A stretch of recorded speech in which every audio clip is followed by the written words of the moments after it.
So then, the penultimate topic that we're talking about during this theme of March of sleeping and hibernation or not. Ferrets don't actually hibernate, that's just me.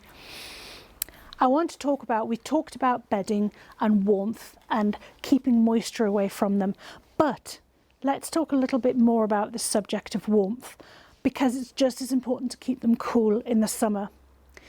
For those of you who don't know, ferrets can't sweat, which means they're unable to regulate their temperature like, say, a dog might by panting. So it's very important to keep your fertles cool in the summer.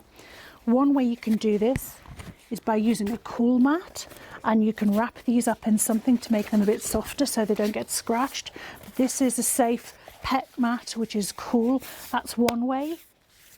You can also think about using water in a bottle that's been frozen, wrapped in a pillowcase so they don't hang to it. That's always good, and they can hold on to it and sleep in it, but the pillowcase is really important so that they're not hurt.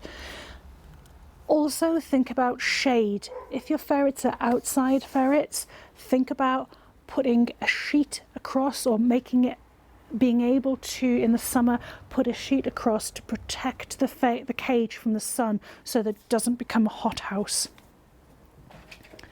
Those are just some of the ways you can protect them when it comes to warmth. As I've mentioned before, when it comes to the cool, quite often it's as much as anything about moisture rather than about ferrets getting cold. Yes, in very cold weather, do try and insulate it. Use newspaper around the bedding area, lift it up off the floor, try and protect it. Put towels around it a little bit, give them a lot to nest into.